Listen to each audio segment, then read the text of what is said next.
Hi, my lovely unique kids. I'm Neha Priya here for you in this channel that is e-learning, easy learning. So, we are here for our chapter number 2, People as Resource. In our second segment. First segment हमने कर लिया था और हमने उस समय समझा था कि पीपल को यानी लोगों को हमें एसेट के रूप में कैसे बदल सकते हैं। अगर पॉपुलेटेड कंट्री है जैसे हमारा इंडिया सेकेंड लार्जेस्ट पॉपुलेशन है इन द वर्ल्ड, तो वो उसको हम एक डिमेरिट के तौर पे ना लेके उसको हम प्रॉस्पर कैसे करें। अगर वो हमारा खामी है क्योंकि हम लोग बहुत ज्यादा पॉपुलेटेड है, तो उस पॉपुलेशन का क्वालिटी इनहेंस करके हम अपना देश और इकोनॉमी को कैसे इनहेंस करें और क्या क्या फैक्टर होते हैं जो उस पे इफेक्ट करते हैं क्वालिटी इनहेंस करने का लोगों का, कैसे हम उन फैक्टर्स को अप्लाई करके उनको skills, education and proper health care देके कैसे उनको एक एसेट में तब्दील करते हैं, एक ह्यूमन कैपिटल में तब्दील करते हैं, ताकि हमारा होता है ना प्रोडक्शन इंक्रीज करे। Above all it is the fourth factor of production human capital, जिसको हम पीपल एज अ रिसोर्स के तौर पे पढ़ रहे हैं। ठीक है, तो चैप्टर नंबर 2 में हमने सेगमेंट 1 पहले ही कर लिया है। You can check my video, the description is given in the description box, and so let's start our segment number 2 from page number 19. Here now in segment 2 we will begin from economic activity by men and women. ठीक है, अब मैंने तो आपको समझा ही दिया था कि एजुकेशन और अनएजुकेशन, एजुकेटेड इंसान और अनएजुकेटेड इंसान दोनों का लाइफ कितना डिफर करता है, दोनों सोसाइटी के लिए कितना डिफरेंटली कंट्रीब्यूट करते हैं। खैर जो अनएजुकेटेड है तो वो तो कंट्रीब्यूट नहीं ही कर रहा है, दे आर नॉट कंट्रीब्यूटिंग, उसका कोई खास योगदान है नहीं। ठीक है, वो अपने को भी अच्छे से नहीं रख सकता, वो अपना क्वालिटी, अपना पर्सनालिटी, अपना लाइवलीहुड वो इनहेंस नहीं कर पाता है, तो वो सोसाइटी के लिए क्या करेगा। स्किल होना, एजुकेटेड होना, अच्छा हेल्थ होना, mind with body and mind दोनों हेल्दी रहना कितना जरूरी है और वो कैसे लॉन्ग रन में हमको इन्फ्लुएंस करता है, ये हमने क्लियर कर लिया था। वो we will start from page number 19, economic activities by men and women. Like Vilas and Sakal, people have been engaged in various activities. We saw that Vilas sold fish and Sakal got a job in the firm. The various activities have been classified into 3 main sectors, that is primary, secondary and tertiary. Primary sectors includes agriculture, forestry, animal husbandry, fishing, poultry, farming, mining and quarrying. Manufacturing is included in the secondary sector. Trade, transport, communication, banking, education, health, tourism, service, insurance, etc. are included in the tertiary sector. The activities in this sector result in the production of goods and services. These activities add value to the national income. These activities are called economic activities. Okay, economic activities, अब जो भी है हम लोग तो economics के बारे में ये पढ़ रहे हैं, तो यहाँ पे पहले यहाँ पे डिस्क्राइब किया जा रहा है मेन एंड वुमेन का जो इकोनॉमिक एक्टिविटीज है वो डिफरेंट कैसे है from the economic and our social scenario, ये हम अभी डिस्कस करेंगे। उससे पहले यहाँ पे लिखा हुआ है कि आपने देख लिया था कि विलास जो है वो फिश होल्ड करता था, मछली बेचता था, जबकि साकाल को एक गवर्नमेंट जॉब मिल गया था एक फर्म में। ठीक है, अब यहाँ पे जो सबसे मेन चीज है कि जो हमारा एक्टिविटीज होता है, जितने भी तरह के बिजनेस हो गए, government services, agriculture, farming, company, firm जो है, और जो बैंकिंग सेक्टर्स है, इतने सारे जो है वो 3 सेक्टर्स में डिवाइड होते हैं। कोई भी इकोनॉमिक एक्टिविटी को हम 3 सेक्टर्स में डिवाइड करते हैं, जो कि है प्राइमरी, सेकेंडरी एंड टर्शियरी। ठीक है,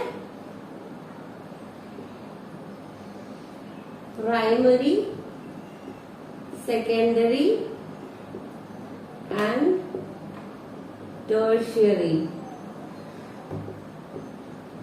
ठीक है, तो प्राइमरी सेक्टर में हमारा वो सारा कुछ आ जाता है जो कि एग्रीकल्चर से रिलेटेड है, जिससे हम रॉ मटेरियल्स, जैसे कि आपको यहाँ पे एग्जांपल भले दिया होगा, animal agriculture, forestry, animal husbandry, fishing, poultry farming, mining, quarrying, यानी जो रॉ प्रोडक्ट जहां से हम करते हैं, जैसे कि सब्जी उगाते हैं, जहां से हमको फिश मिलता है, जहां से हमको अंडे मिलते हैं, जहां से हम माइनिंग करके क्या कोयला निकालते हैं, सोना निकालते हैं, जो भी निकालते हैं, तो जो चीज रॉ फॉर्म में हमको मिलता है, जो हम रॉ फॉर्म में बनाते हैं, कच्ची चीजें जो हो गई, that are all included in the primary sector. तो हम शॉर्ट में अगर आपको समझाना हुआ तो प्राइमरी सेक्टर में वो सारे एक्टिविटीज इंक्लूडेड होता है, they are related to agriculture, farming, mining, जहां से हमको कच्ची चीजें मिलते हैं, रॉ मटेरियल्स मिलते हैं स्पेशली। ठीक है, इंक्लूड्स all raw materials,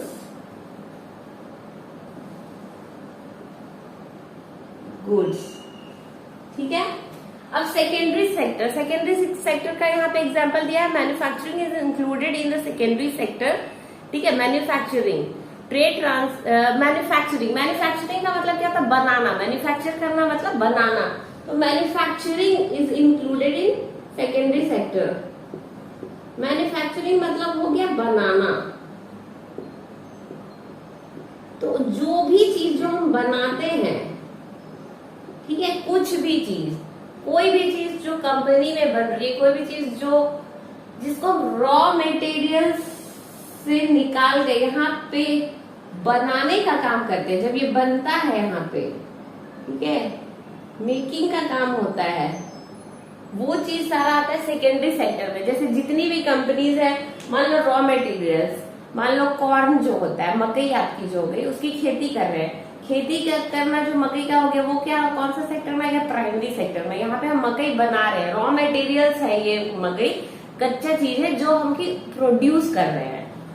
तो मकई क्या हो गई, एक कच्ची चीज हो गई जिसको हम प्रोड्यूस करें, ये प्रोड्यूस करके हम किसी कंपनी में दे देंगे, मान लीजिए कॉर्नफ्लेक्स बनाने वाली कंपनी को दे दिए, बिस्किट बनाने वाली कंपनी को दे दिए, या कोई भी वैसी कंपनी जो कि एक प्रोडक्ट बनाती हो जिसके इंग्रेडिएंट्स में कॉर्न यूज होता है।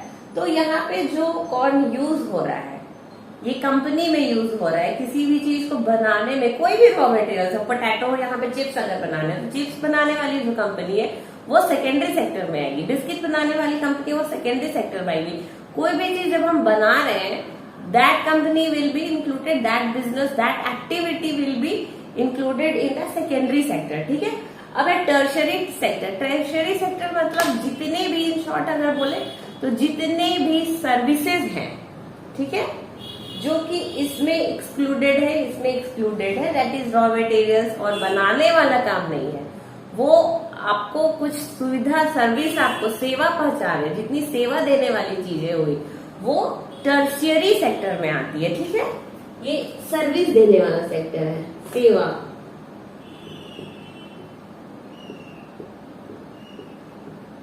मैं शॉर्ट में इसलिए बता रही हूँ ताकि आप डिफ्रेंशिएट कर पाओ कि कोई भी अगर एक्टिविटीज है तो आपको समझ में आ जाए कि वो किस सेक्टर का होगा। ठीक है, तो यहाँ पे जैसे दिया हुआ trade, transport, communication, banking, education, health, tourism, services, insurance etcetera.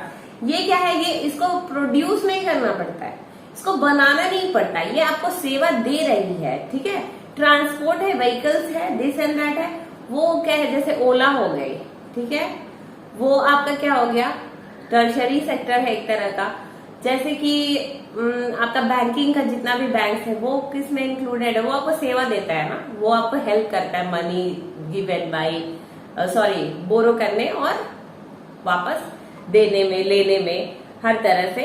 Education क्या है, जैसे अगर मेरा हो गया, ठीक है, मैं आपको पढ़ा रही हूँ तो मैं आपको दे रही हूँ सेवा, it's kind of a service, so that is called. जो आपको टीचर्स पढ़ा रहे हैं स्कूल में, जो हेल्थ वर्कर्स, डॉक्टर हो गए, नर्स हो गए, कंपाउंडर हो गए, जो आपको सेवा दे रहे हैं, they are giving service, so that is all included. Every service activities is included in the tertiary sector. Short में आप यही समझ सकते हो कि रॉ मटेरियल जितने भी प्रोड्यूस होते हैं, everything that produces raw materials they come under primary sector.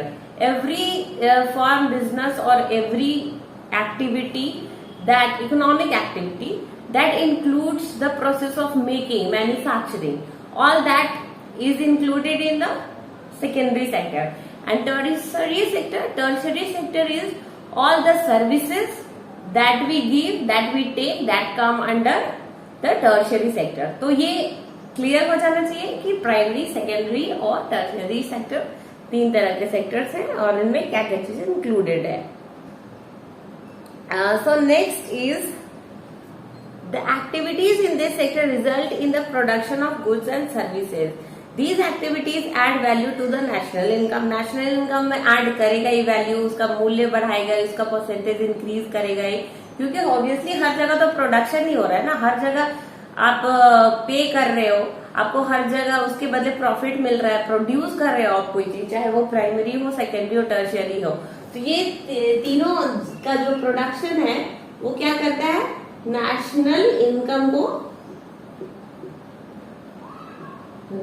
Add करता है वैल्यू, यानी इसका वैल्यू बढ़ाता है, इसका परसेंटेज इंक्रीज कर रहा है।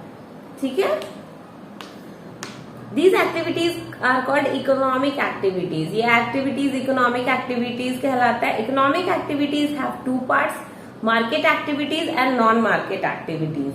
Market activities involve remuneration to anyone who performs, that is activity performed or for pay and profit. तो मार्केट एक्टिविटीज किसको कहते हैं, जो कि इसलिए परफॉर्म किया जाए जिससे हमको पे मिल रहा है। अगर कोई टीचर मान लीजिए कोई स्टूडेंट को पढ़ा रही है, कोई डॉक्टर अपने पेशेंट को चेक कर रहा है और उसके बदले उसको पे मिल रहा है, उसको प्रॉफिट हो रहा है, तो हर जगह जहाँ पे मिलता है वो क्या हो गया, economic activity. Got it?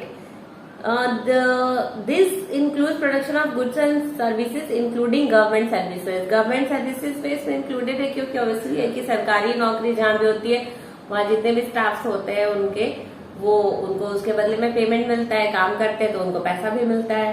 Non market activities are the production of self consumption. Non market activity यानी जहाँ पे पेमेंट करना नहीं है, प्रॉफिट मिलना नहीं है, वो सेल्फ कंजप्शन यानी खुद के यूज के लिए। कंजप्शन यानी खुद हम उसको अपने यूज के लिए, खुद के कंजम्पशन के लिए यूज करते हैं। They are under non market activities. क्योंकि फॉर एन एग्जाम्पल अगर एक टीचर अपने स्टूडेंट को पढ़ा रही है और उसके बदले उसको पेमेंट मिल रहा है तो वो मार्केट एक्टिविटीज हो गया। अगर एक टीचर अगर अपने बच्चे को घर में पढ़ा रही है उसके बदले तो उसको पैसे नहीं मिल रहे हैं तो वो क्या हो गया, एक नॉन मार्केट एक्टिविटीज हो गया। तो इट्स वेरी क्लियर कि market and non market activities में क्या डिफरेंस है। Okay, consumption and processing of primary product and own account production of fixed asset, यानी फिक्स्ड एसेट भी जो अपना होता है जिसके बदले हमको कोई पैसे नहीं मिल रहे, they come under non-economic activities. Due to historical and cultural reasons, there is a division of labor between men and women in the family. अब obviously है historical यानी ऐतिहासिक and cultural, मतलब जो आपका कल्चर है हर जगह का, जैसे इंडिया का अलग कल्चर है,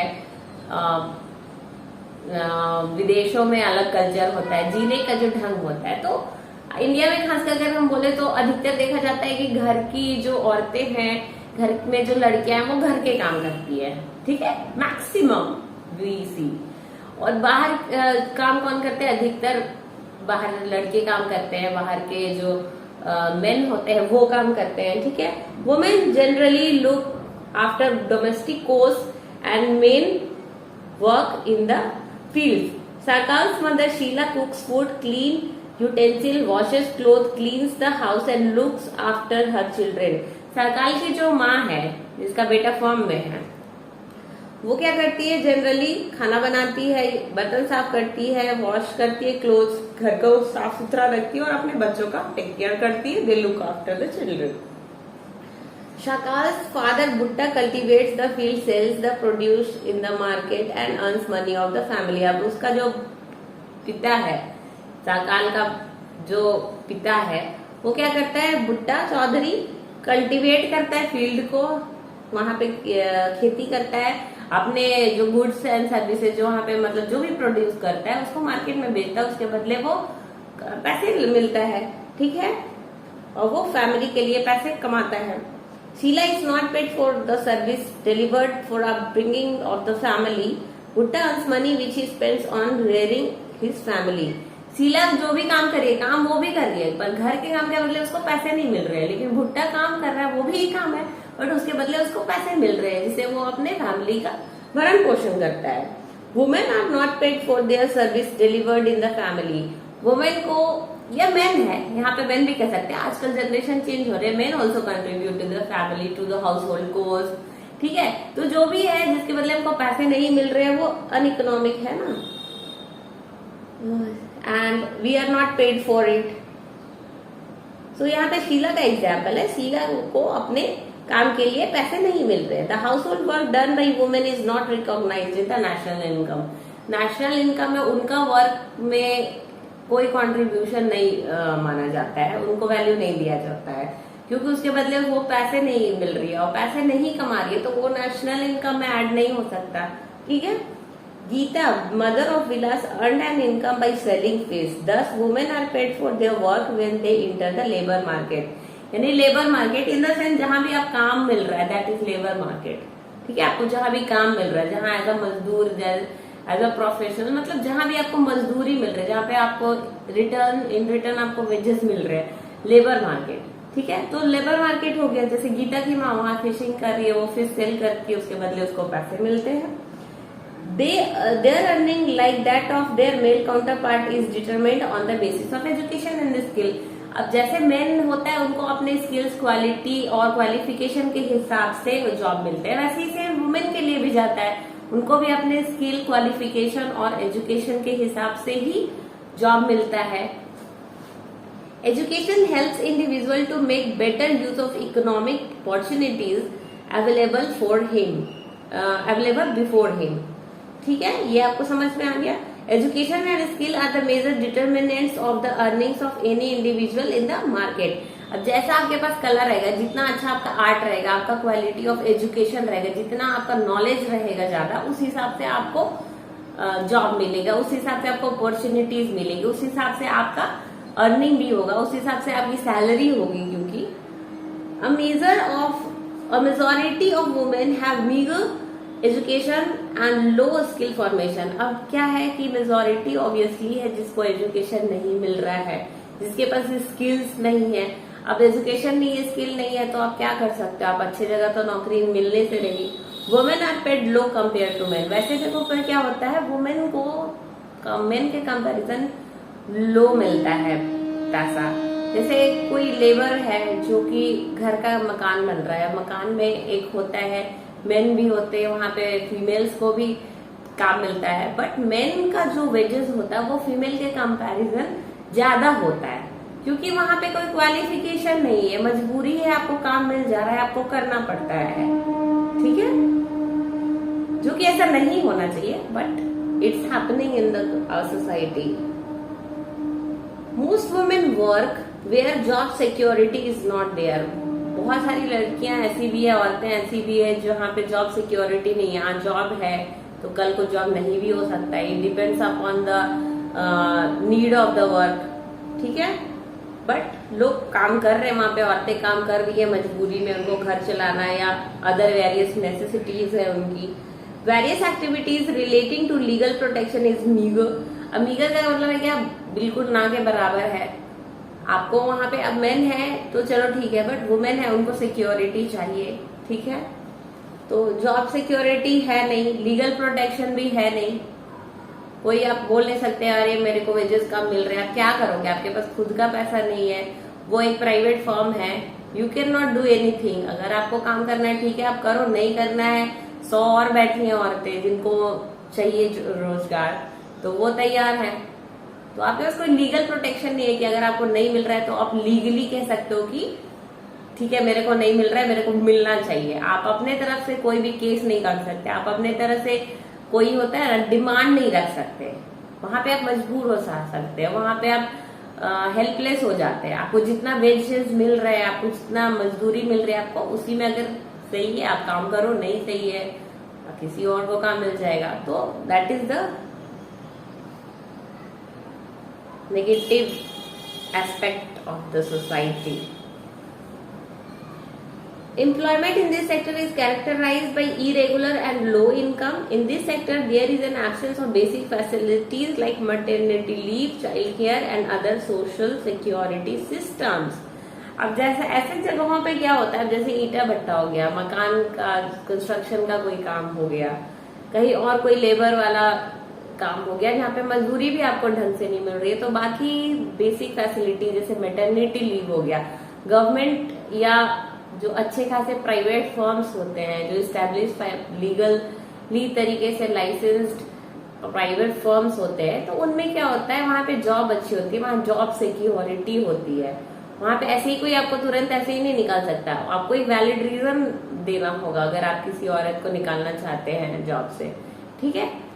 same goes with the government sector. Government में तो है ही कि आपको लीगल सिक्योरिटी मिलता ही है।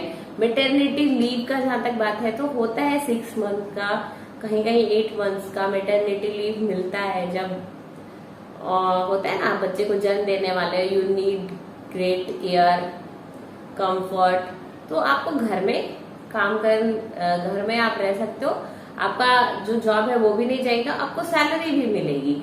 तो ये अच्छे वेल एस्टेब्लिश लाइसेंस्ड फर्म में होता है ऐसा चीज, प्राइवेट फर्म में, गवर्नमेंट्स में तो होता ही है। तो वैसे जगहों पर क्या होता है, उनको वेजेस भी इक्वल मिलते हैं, ऐसा नहीं है कि लड़की है तो कम मिलेगा, नो, इक्वालिटी वहां पे रहती है। जहां पे एस्टेब्लिश्ड फर्म हो, चाहे प्राइवेट हो या पब्लिक हो, कोई भी जॉब हो, आपको इक्वल वेजेस मिलेगा, आपका सिक्योरिटी रहेगा, जॉब सिक्योरिटी, आपको क्या है, मैटरनिटी लीव है, चाइल्ड केयर है, अदर बेसिक सिक्योरिटीज आपको मिलेंगे, कोई भी आपको ऐसे ही नहीं निकाल सकता। लेकिन अब क्या है, वैसे जगहों पे आपको जॉब करने के लिए एजुकेशन भी तो होना चाहिए, आपके पास स्किल्स होना चाहिए, नॉलेज होना चाहिए, ऐसे ही कोई फर्म तो आपको नौकरी नहीं दे देगा।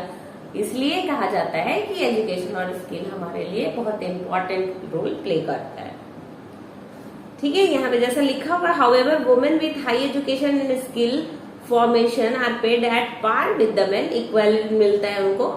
Among the organise sector, teaching and medicine attract them the most.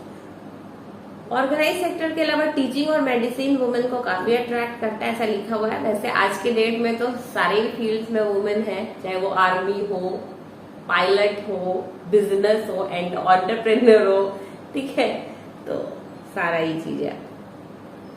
Some women have entered administrative and other services including job। पहले था कि IAS IPS सिर्फ लड़के बनते हैं, अब किरण बेदी तो एक एग्जाम्पल थी, बट अब हमारे यहाँ काफी ऐसे एग्जाम्पल्स हैं जहाँ पे एडमिनिस्ट्रेटिव सर्विसेज लड़कियां बहादुरी के साथ ज्वाइन कर रही है। That service attracts women.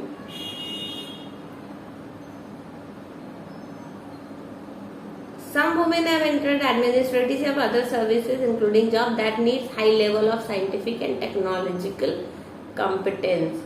तो क्या होता है, जहाँ पे बहुत हाई लेवल का कंपटीशन भी है, नॉलेज चाहिए, स्किल्स चाहिए, बट अब वुमेन अचीव कर रही है हर सारा गोल्स, वहां तक पहुंच गई है हर तरह, चाहे वो साइंटिस्ट हो, इंजीनियर हो, डॉक्टर हो, सोल्जर हो, मतलब हर एक ऐसा फील्ड है, हर एक कोना ऐसा है सेक्टर्स का जहाँ पे लड़कियां, औरतें अब जॉब कर रही हैं, क्योंकि उनको अच्छा एजुकेशन मिला है। क्वालिटी जहाँ पे रहेगा तो उसका इम्पोर्टेंस हर जगह, चाहे वो सामान हो, अगर वो क्वालिटी वाला सामान है तो लोग अट्रैक्ट होंगे उसके पीछे।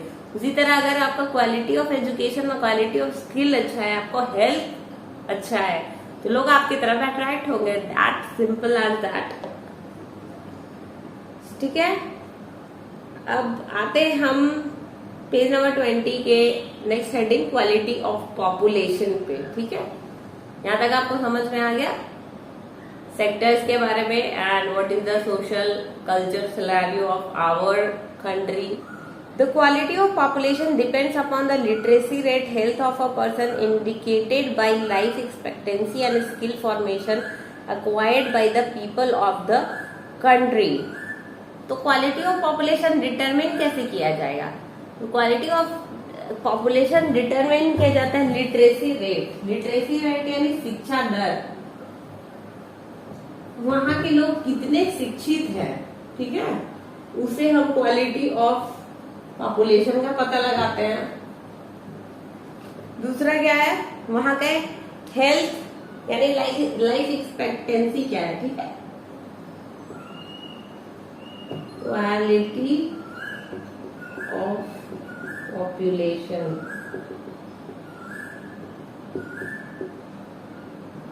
पहला क्या है आपका डिटर्मिनेंट, यहाँ पे क्या बोला गया था, लिटरेसी रेट, यानी एजुकेशन कितना है, एजुकेशन कितने लोग शिक्षित है, ठीक है। Second is life expectancy, life expectancy यानी लोग कितने साल तक एवरेज जीते हैं, वहां के किसी भी कंट्री के लोग कितने साल तक जीते हैं।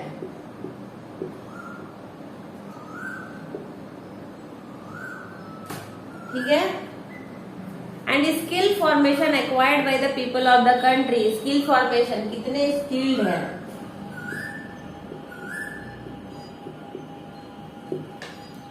और कितना उसमें वैरायटी है, ठीक है।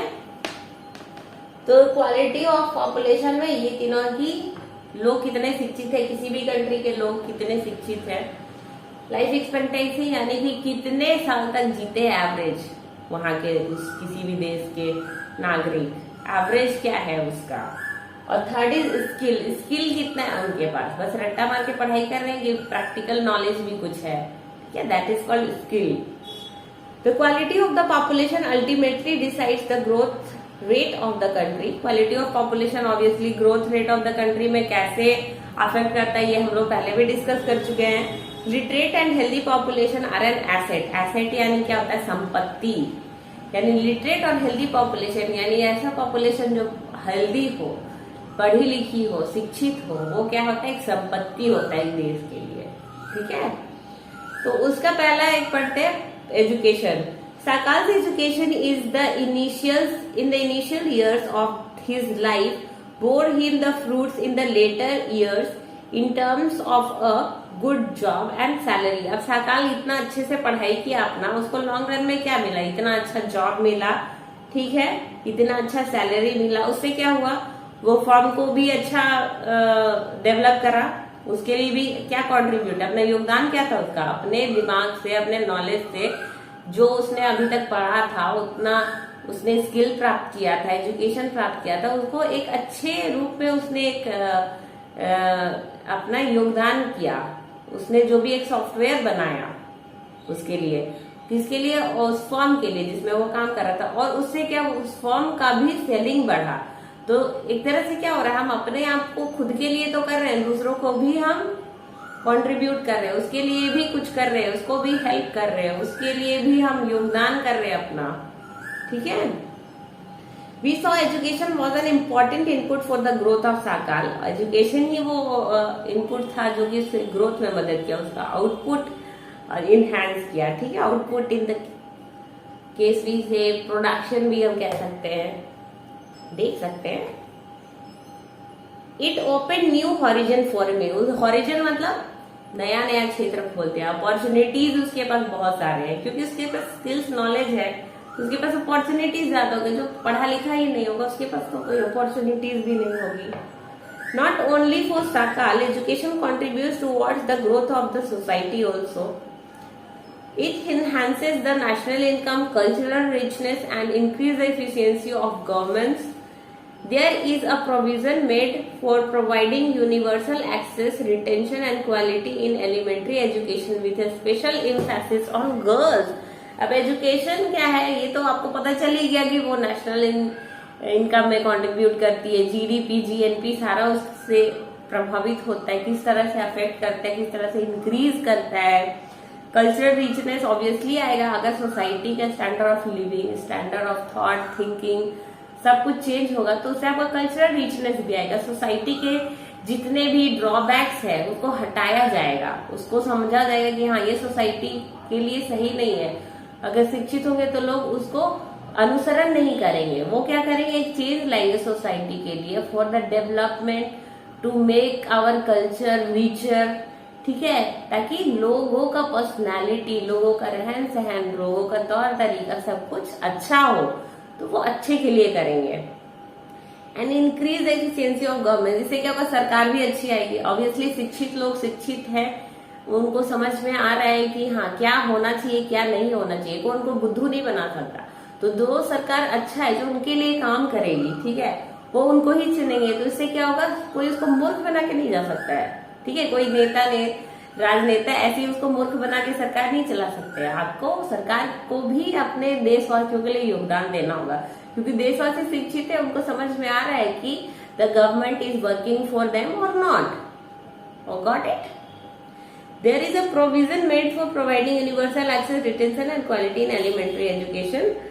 तो सरकार भी क्या करती है, स्पेशली गर्ल्स के लिए एजुकेशन स्कूल्स तो खोले ही उन्होंने, साथ में अपने तरफ से एलिमेंट्री एजुकेशन, बेसिक एजुकेशन जो होता है वो फ्रीली अपने देशवासियों के लिए, बच्चों के लिए बांट रही है। क्योंकि उनको भी पता है कि अगर जितने ज्यादा शिक्षित लोग होंगे, जितने ज्यादा शिक्षित बच्चे होंगे, वो हमें योगदान करेंगे कल को। There is also an establishment of pace setting of schools like Navodaya Vidya in each district। Her district में नवोदय विद्या स्कूल भी जो है वो विद्यालय खोला गया है। Vocational streams have been developed to equip large number of high school students with occupation related to knowledge and skills। Vocational streams यानी vocational चीजें भी प्रोवाइड किया जा रहा है, वोकेशनल एजुकेशन भी दिया जा रहा है गवर्नमेंट के तरफ से, प्राइवेट फर्म्स के तरफ से। जो स्टूडेंट्स एग्रीकल्चर से रिलेटेड, एग्रीकल्चर इंडस्ट्री में अपना स्कोप देखते हैं, तो उनको एग्रीकल्चर के लिए स्किल्स और ट्रेनिंग दी जाती है। कुछ है जो किसी और फर्म में, फॉर एग्जांपल इलेक्ट्रिसिटी का कुछ है रिलेटेड कंपनी, कोई ऐसा फर्म है जो इंजीनियरिंग के मशीन से रिलेटेड है, ऑटोमोबाइल से रिलेटेड है, कोई सिंपल सब स्मॉल स्केल इंडस्ट्री जैसे होता है ना, हैंडलूम इंडस्ट्री हो गई बड़ी, उसका डेवलप अगर किया जाए तो हैंडलूम इंडस्ट्री हो जाती है। उसके लिए भी स्किल्स प्रोवाइड किया जाता है कि उसको कैसे किया जाए। जैसे सिल्क इंडस्ट्री हो गया, तो सिल्क इंडस्ट्री में भी जिसको इंटरेस्ट है वैसे बच्चों को वोकेशनल कोर्स दिया जाता है कि ट्रेनिंग कैसे और अच्छे तरीके से करोगे तो आपका ग्रोथ होगा, आप प्रोडक्शन अच्छा होगा, आपका प्रोडक्शन होगा तो ऑब्वियसली हमारा कंट्री का प्रोडक्शन बढ़ेगा, जीडीपी जीएनपी में ग्रोथ आएगा। तो सरकार ये सब सारा कुछ कर रही है। The plan outlay of education has increased from 151 crore in the first plan to 3766.90 crore in the 11th plan। सोचो कितना ज्यादा एक्सपेंडिचर यानी खर्च एजुकेशन में किया जा रहा है, ठीक है। 151 करोड़ जहां किया जा रहा था वो बढ़ के 3766.90 करोड़ हो चुका है 11th प्लान तक। The expenditure on education as a percentage of GDP rose from 0.64% in 1951-52 to 3% in 2015-16 and has remained stagnant around 3% from the past few years, ठीक है। तो कहा 51 में 0.64% था, जो कि एक्सपेंडिचर अब क्या हो गया 3% हो चुका है।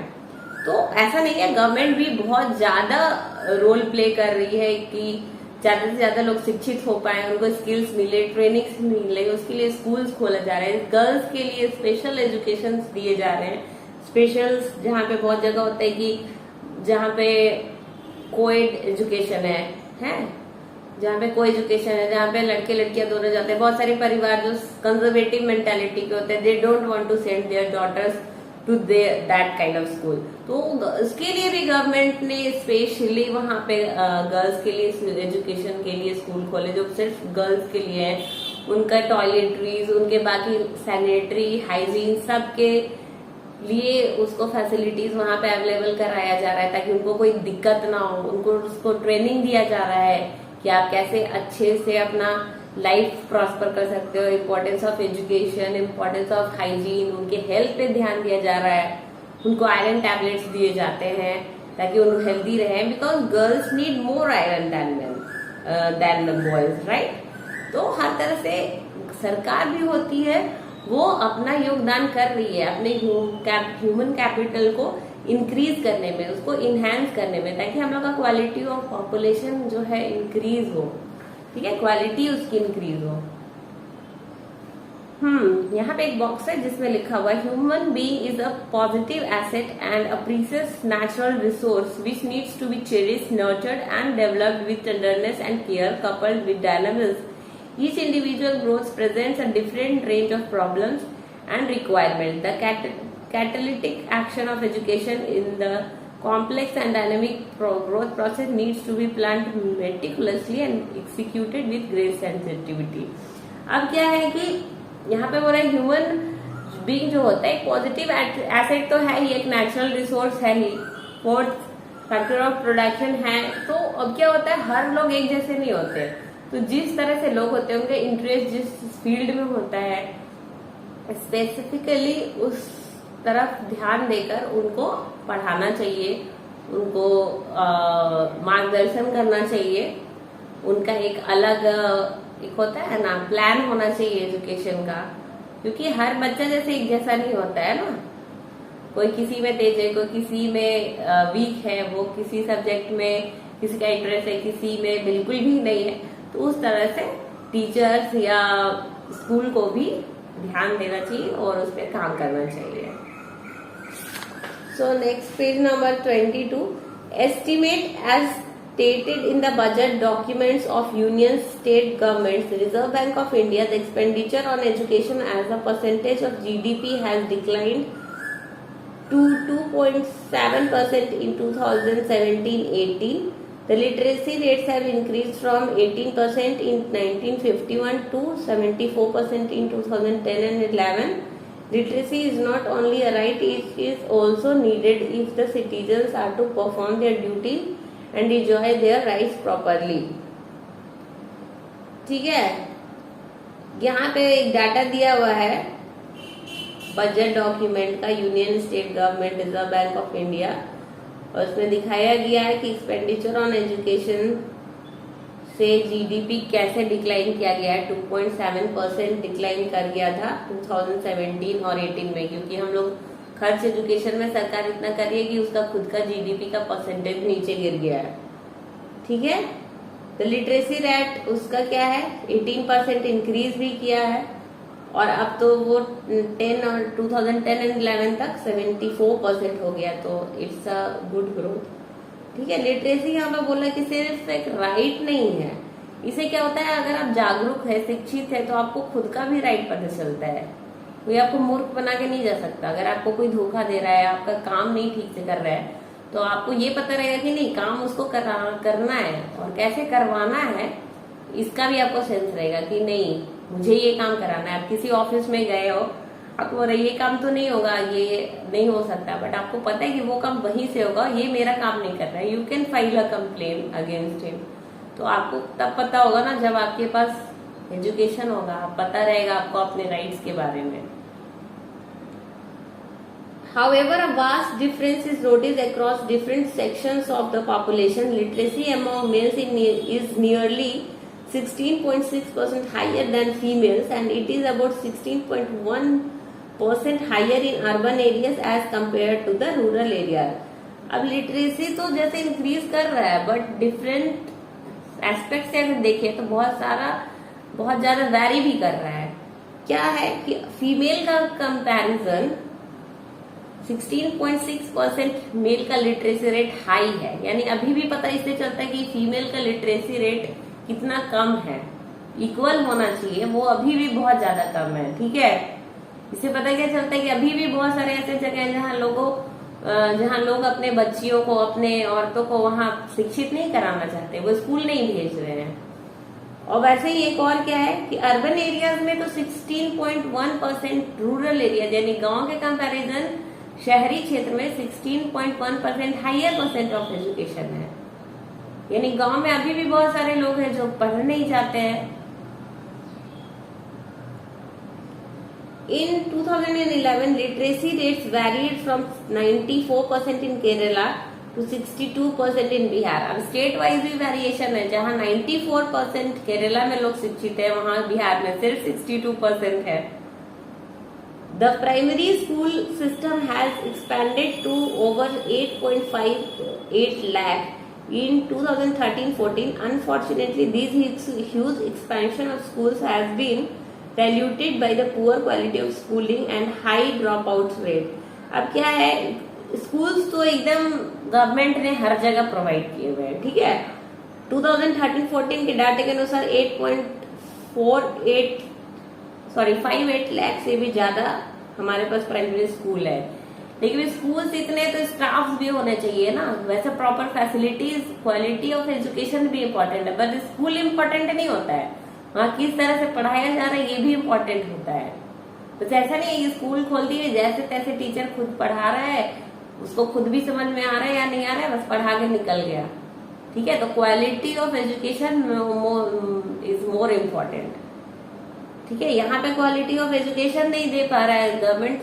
स्कूल तो खोल दिया है बट एजुकेशन नहीं मिल पा रहा है, टीचर्स नहीं है, स्टाफ की कमी है।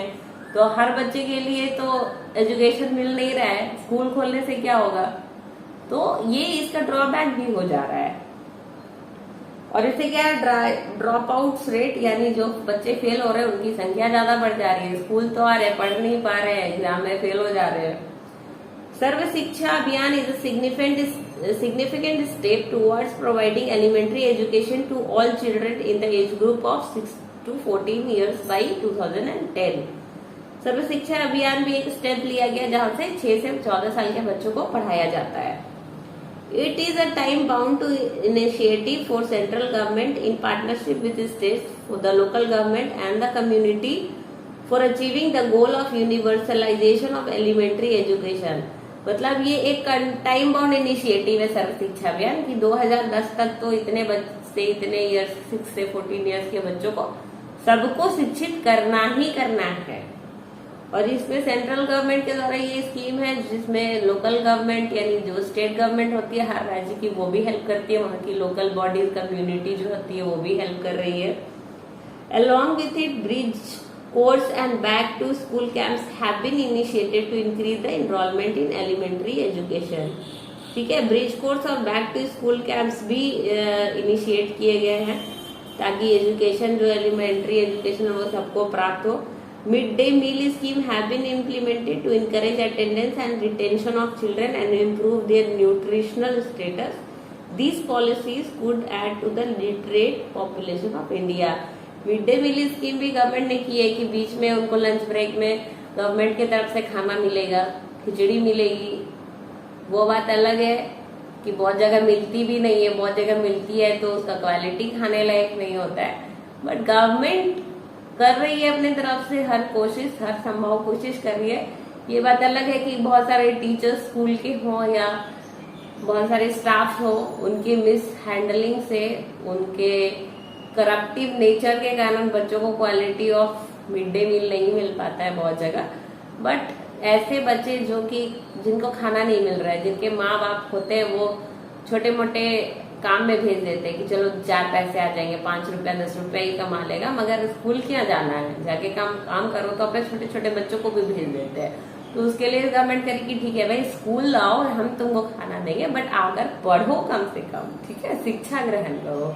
तो बहुत सारी प्रयास जो होते हैं वो सरकार के द्वारा करे जा रहे हैं ताकि लोग शिक्षित हो। The 12th plan endeavored to raise the country's gross enrollment ratio, is in higher education in the age group of 18 to 23 years to 25.2% by 2017-18 and to reach the target of 30% by 2020 to 21। जो 12th plan है gross national ratio को increase करने का, जो कि 25.2% था 17-18 में, वो टारगेट किया गया है कि इसको बढ़ा के 30% 2020-21 तक कर देना है। Which would be broadly in the line with world average। The strategy focuses on increasing access, quality, adoption of state-specific curriculum modification। अब स्ट्रैटेजी क्या पे फोकस करेगा? इंक्रीजिंग एक्सेस, क्वालिटी और स्टेट स्पेसिफिक करिकुलम, ये सारे चीज में ये फोकस करेगा। मॉडिफिकेशन उसमें किया जाएगा, यानी कि अगर कोई जहाँ पे चेंज करने का जरूरत लगे तो वहां पे चेंज किया जाएगा। वो vocationalisation and networking on the use of information technology. बहुत सारे ऐसे क्षेत्र है जहाँ पे टीचर्स अच्छे अवेलेबल नहीं हो पाते ऐसे गाँव में, तो वहाँ पे इंफॉर्मेशन टेक्नोलॉजी के हेल्प से वहाँ पे आपको ऑनलाइन क्लासेस दिए जाएंगे। तो बहुत सारे मॉडिफिकेशन और स्ट्रैटेजीज गवर्नमेंट इम्प्लीमेंट करना चाह रही है ताकि दूर दराज हर तरह आपको एजुकेशन मिल सके। Over the past 50 years there has been a significant growth in the number of university and institution of higher learning in specialized areas. Let us read the table to see the increase in the number of college universities, enrollment of students and recruitment of teachers from 1951 to 2015 to 16। तो यहाँ पे एक data दिया हुआ है, ठीक है। वहां पे दिया जाएगा कि समय के हिसाब से universities and colleges, specialised education based colleges universities वो भी बहुत ज्यादा इंक्रीज हुआ है। Percentage of teachers in these colleges has also increased. तो ये डाटा से आप देख सकते हो। Next topic is health, page number 23। Health यानी स्वास्थ्य। Firm maximise profit. फर्म क्या होता है, वो अपना मैक्सिमाइज करना चाहते हैं प्रॉफिट। ऑब्वियसली कोई भी बिजनेस है तो वो पैसे ज्यादा मिले, इसके लिए ही हर कोई अपना व्यवसाय चलाता है कि उसको ज्यादा से ज्यादा आमदनी हो, ठीक है। तो यहाँ पे लिखा है, do you think any firm would be induced to employ people who might not work efficiently as healthy workers because of ill health. अब यहाँ पे क्या लिखा हुआ है कि पूछ रहा है आपसे कि कोई भी ऐसा फर्म होगा जो कि एक अनहेल्दी इंसान को रखेगा, जबकि उसको पता है कि अगले इंसान जो हेल्दी है वो मेरे लिए इतना ज्यादा काम कर सकता है, बट ये अनहेल्दी इंसान को हम रखे हुए उस तरह से हमको काम कर कर नहीं दे सकता है। तो ऑब्वियसली ये नहीं रखेगा। The answer is no. Segment 1 में भी मैंने पहला क्वेश्चन यही पूछा था, ठीक है। तो ऑब्वियसली ये नहीं रखेगा ना, वो उसको उतना कंट्रीब्यूट फर्म को नहीं कर सकता है जितना एक हेल्दी कर सकता है इंसान, तो नहीं रखेगा। The health of a person helps him to realize his or her potential and the ability to fight illness। अब हेल्थ ऑफ अ पर्सन जो है, स्वास्थ्य किसी भी इंसान का उसको हेल्प करता है, ठीक है, कि मेरा पोटेंशियल क्या है, मेरा स्टैमिना कितना है, मेरी एनर्जी कितनी है और मैं किस तरह से इसको यूज कर सकती हूँ या कर सकता हूँ, इसको पॉजिटिव वे में कैसे मैं कर सकता हूँ यूज। अगर कोई इंसान बीमार है, उसको खुद अपने में ही वो इतना परेशान है कि वो आपको क्या कंट्रीब्यूट करेगा, वो अपने आप को भी कंट्रीब्यूट नहीं कर सकता, अपने लिए कुछ नहीं कर सकता, वो सोच समझ भी नहीं पाता है ठीक से कि मेरे को करना क्या है लाइफ में, और करना है तो कैसे करना है, ठीक है, क्योंकि वो खुद से ही परेशान है, वो अपने ही शरीर से परेशान है। She will not be able to maximize his or her output to the overall growth of the organization। अब ऑर्गेनाइजेशन के लिए भी वो अपना 100% नहीं दे सकेगा, ठीक है, कुछ दे पाएगा, not 100%। Indeed, health is an indispensable basis for realizing one's well-being। ठीक है, हेल्दी होना इज तो most important, health is wealth. यहाँ पे बोला जाता है पैसा बहुत जरूरी है, बट उससे भी बड़ा एक है क्या सेइंग कि हेल्थ इज वेल्थ। अगर आपका शरीर है तो आप पैसे कमा सकते हो, आपके पास हेल्थ ही नहीं रहेगा तो आप पैसे भी नहीं कमा सकते ना। तो सबसे प्राइमरी क्या है, हेल्दी होना ही सबसे जरूरी। ये जो हम लोग पढ़ रहे हैं कि ह्यूमन कैपिटल में क्या क्या चीज इंपॉर्टेंट है, एजुकेशन है, स्किल है, हेल्थ है, लेकिन उसमें भी सबसे प्राइमरी चीज आपके पास क्या होना चाहिए, हेल्थ। अगर आपके पास हेल्थ है, आप खुद हेल्दी हो, स्वस्थ हो, तो ही आप एजुकेशन अच्छे से प्राप्त कर पाओगे ना। मैं आपको समझा रही हूँ, बीमार हो, अदर सर पे आपको हेडेक हो रहा है, तो आप तो समझ नहीं पाओगे वो क्या बोलकर निकल गई है, ठीक है। तो यही बात है। Henceforth, improvement in the health status of the population has been the priority of the country। Health हमेशा से प्रायोरिटी रहा है कंट्री के लिए, अपने लोगों के लिए, देशवासियों के लिए। Our national policy too aims at improving the accessibility of healthcare, family welfare and nutritional service with a special focus on the underprivileged segment of the population। तो under privilege segment of the population कौन है, वो गरीब लोग जो अपने लिए ढंग का खाना नहीं अरेंज कर सकते, बहुत गरीब है, उनको हेल्थ केयर नहीं मिल पाता प्रॉपर, न्यूट्रिशन डिफिशियंसी है, वो अपना घर का मैनेज ही नहीं कर पाते 2 टाइम का खाना, तो वो न्यूट्रिशनल खाना कैसे अरेंज कर पाएंगे, ठीक है। तो सरकार उसके लिए भी बहुत सारा हेल्प करती है, वैसे लोगों के लिए भी। Over the last 5 decades, India has built a vast health infrastructure and has also developed the manpower required at primary, secondary and tertiary sector in the government as well as in the private sector. तो 5 decades 5-10 के आसपास से India क्या है, vast heeled infrastructure यानी एक बहुत ज्यादा अपना नेटवर्क अच्छा डेवलप कर ली है हर सेक्टर में, चाहे प्राइमरी हो, सेकेंडरी हो, टर्शियरी, हर जगह बहुत एजुकेटेड, प्रोफेशनल, स्किल्ड लेबरर्स हमको मिल जाते हैं। ठीक है, हर सेक्टर में, चाहे वो गवर्नमेंट हो या प्राइवेट हो, प्राइमरी हो, टर्शियरी हो और सेकेंडरी हो। ठीक है, तो बहुत ज्यादा डेवलपमेंट हुआ है इन 5 दशकों में सरकार और गैर सरकारी दोनों फॉर्म्स में। ओके, यहाँ पे एक बॉक्स है, these measures which have been adopted have increase the life expectancy over 68.3 years in 2014। अब जितना हेल्थ मेजर्स लिया है यानी जितना प्रोग्राम्स गवर्नमेंट के द्वारा चलाए जा रहे हैं, ये क्या किया, 2014 तक लाइफ एक्सपेक्टेंसी यानी जीने का जो एवरेज होता है ना, लोग एक देश के लोग एवरेज कितने जीते हैं, कितने इयर्स तक जीते हैं किसी भी देश के, लाइफ एक्सपेक्टेंसी बढ़ के कितनी हो गई, 68.3 years. In fact mortality rate IMR has come down from 147 in 1951 to 34 in 2016. In fact mortality rate यानी शिशु की जो मृत्यु दर है वो डिक्रीज करके 147 से आज के डेट 2016 के डेट तक कितना होगा, ये 34। Crude birth rate have drop to 20.4 and death rates to 6.4 within the same duration of time. ये सब भी डिक्रीज किया है। Increase in life expectancy, improvement in child care are useful in assessing the future progress of the country. जैसे life expectancy बढ़ेगी, बच्चों का जो इन्फेंट मोर्टेलिटी रेट है वो घटेगा, वो इंडिया के लिए या किसी भी कंट्री के लिए एक पॉजिटिव चीज होती है, पॉजिटिव माइलस्टोन है एक तरह का। Increase in the longevity of life is an indicator of good quality of life marked by self confidence.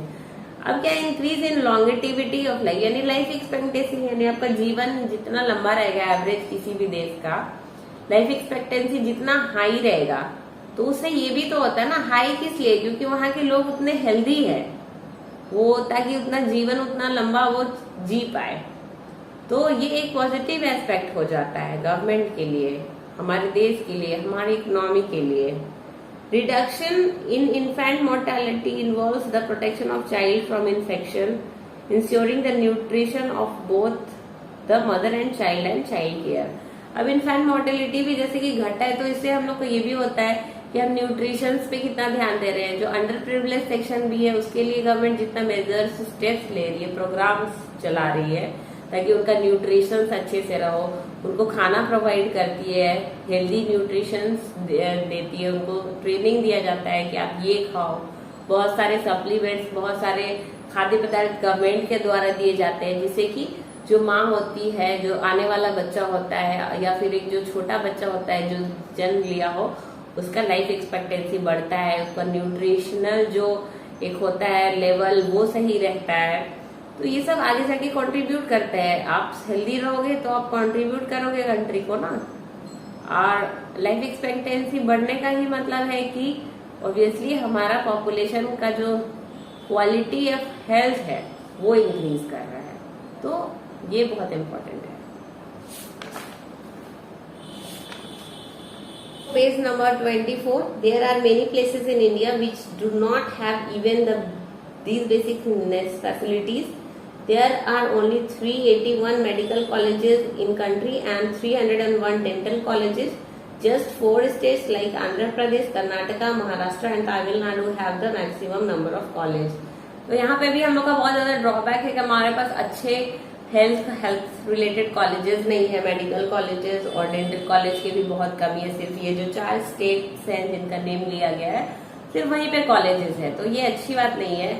जैसे पॉपुलेशन है जो जिसको डॉक्टर बनना है, जिसको डेंटिस्ट बनना है, ठीक है, तो उस क्वालिटी ऑफ पॉपुलेशन इंक्रीज तो हो गया है, पॉपुलेशन तो बहुत ज्यादा है ना, तो उनको उतना एनरोलमेंट भी होना चाहिए, उतना कॉलेजेस भी अवेलेबल होना चाहिए ना, जितने बच्चे जाने के लिए रेडी हैं।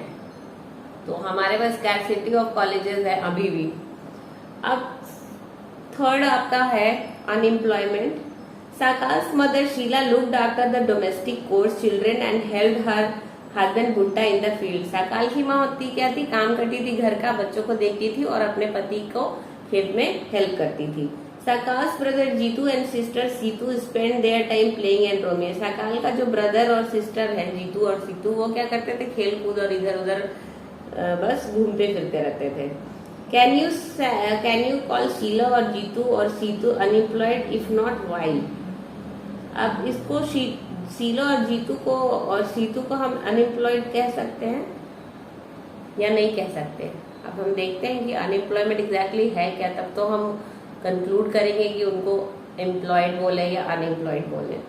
Unemployment is said to exist when people are willing to work at the going wages cannot find jobs. Unemployment कब exist करता है, कब हम बोलेंगे कि यहाँ पे unemployment हो रहा है, क्योंकि जब people वहाँ पे वर्क करने के लिए तैयार हैं, ठीक है, कि अगर 150 में मान लो हमको ये काम कराना है और लोग करने के लिए तैयार हैं, लेकिन उनको काम नहीं मिल पा रहा है, इतना ज्यादा पॉपुलेशन है या जो भी है, उनको काम नहीं मिल पा रहा है, उस स्थिति उस कंडीशन को हम बोलेंगे unemployment. Sheela is not interested in working outside her domestic domain. Jeetu and Seetu are too small to be continued in the work force population. ठीक है, तो शीला क्या, वो चाहती ही नहीं है कि बाहर जाकर काम करे। जीतू सीतू है वो बहुत छोटे हैं अभी काम काज करने के लिए। नीदर जीतू सीतू और Sheela can be counted as unemployed. तो अब क्या है, जीतू सीतू और शीला यहाँ पे लिखा हुआ है कि अनएम्प्लॉयड नहीं कहलाएंगे, क्योंकि उन तो वर्क ही नहीं करना चाहते हैं ना। और अनएम्प्लॉयमेंट का कंडीशन ही यही है कि आप करना चाह रहे हो, जितना आपको सैलरी या वेजेस मिल रहा है, बट आपको काम मिल नहीं पा रहा है, that condition is called unemployment. अब ये क्या है, यहाँ पे तो शीला काम ही नहीं करना चाहती और जीतू सीतू है वो उस एज में ही नहीं है कि वो काम कर सके, वो लोग इतने छोटे हैं, तो वो लोग अनएम्प्लॉयड नहीं कह सकते हम। The work force population includes people from 15 years to 59 years. Sakal's brother and sister do not fall within this age, so they cannot be called unemployed. A working population workforce हम 15 to 59 years के लोगों को कहते हैं, इस बीच जो लोग होते हैं, बट ये दोनों छोटे हैं इसलिए इनको अनएम्प्लॉयड ही नहीं कहा जा सकता।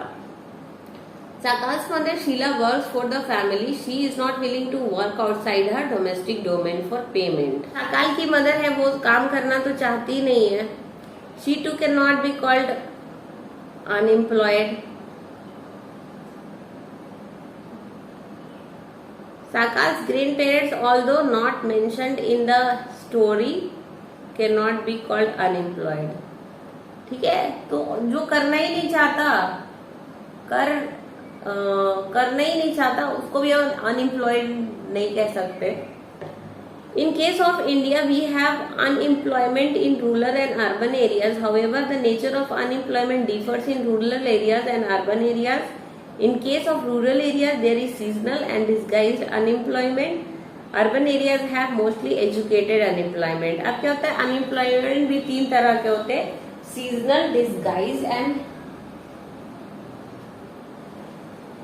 education. Yeah.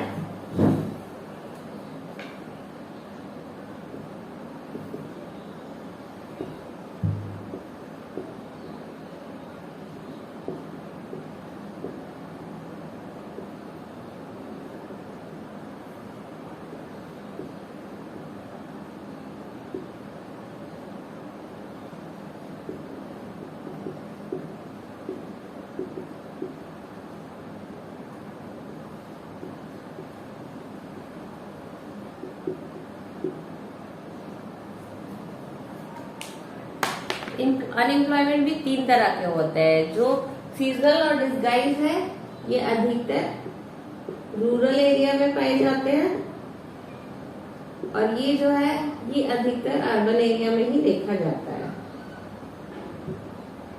ये शहर हो गया, शहरी क्षेत्र,